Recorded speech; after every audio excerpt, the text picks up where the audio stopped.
Well, how you do, buckaroos? How the heck are you, man? So a few weeks ago, a new coworker, gave me his barrel-aged hard cider. He found my my tasting interesting. So, anyways, gave me the regular version as well. I wish I had both side by side, but at the time he asked, oh, that's different. At the time he asked me which would I prefer, and I said, well, I'd rather have barrel aged. But the funny thing is as I drank that, and I thought it was very sweet, and it was oak that cleaned it up. But I just took my first sip of this, and it's not very sweet at all. So I'm kind of wondering. Now I'm curious, man, because I was getting some big sweet notes, man, and the only thing that cleaned it up was that oak.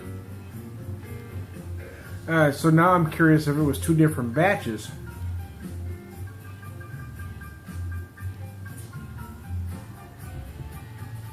Because yeah, it was very sweet, and I was kind of concerned about the sweetness. This isn't sweet at all, though. Oh, mercy. Yeah, that's different.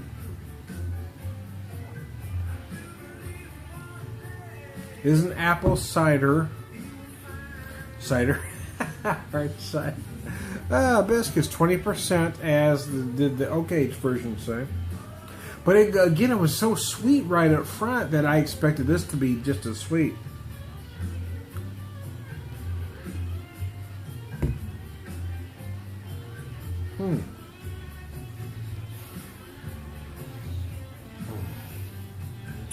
Huh. Now I'm perplexed, man. No, it's not bad. Don't get me wrong. Is it just that I was expecting it to be sweeter than it is? Because I mean that oak age version was so sweet.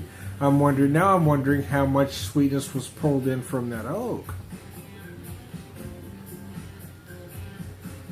Because my initial assessment was that it was tolerable, because that oak really cleaned it up. Because you got that big oak that tightened it up, that oak finish that made it very nice. It was very oaky. It was very good. But now I'm drinking this, so it has no oak in it.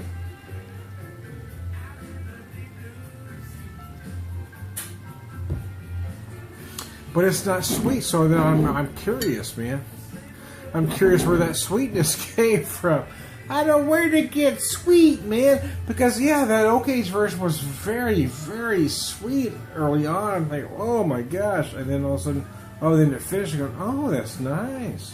Because I thought it was going to be too much. I thought, well, the regular version may be too sweet for me. But here I'm drinking this and going, that's not sweet, man.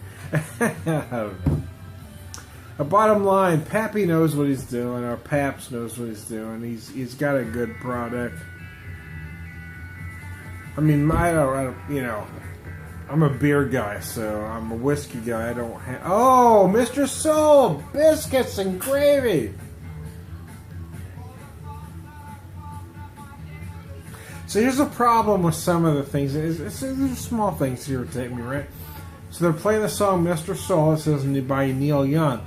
However, the version of Mr. Soul they're playing is actually by the Buffalo Springfield. Of course, Neil Young wrote the song. It's a Neil Young song. Neil Young is singing it.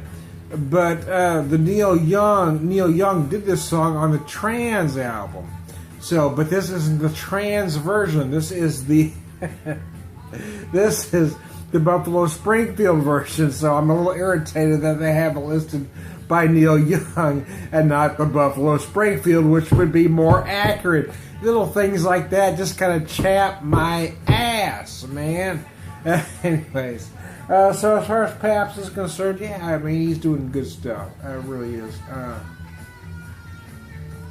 It's very interesting. I don't have a lot of knowledge about ciders, to be honest with you, so I'm not going to pretend to know something that I don't. What I will tell you, though, is that if this was available for purchase, I would buy it again.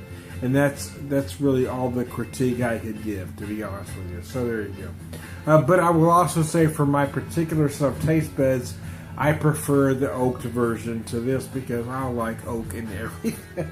I think everything ought to be Asian oak. Yes, age everything in oak and everybody will be happier. That's my particular opinion. So there you go. I am John the Beer Whisperer. Today I'm the Cider Whisperer. I was the Whiskey Whisperer a little earlier. I've been the Cocktail Whisperer. I will whisper to any damn alcohol. You will have a good one.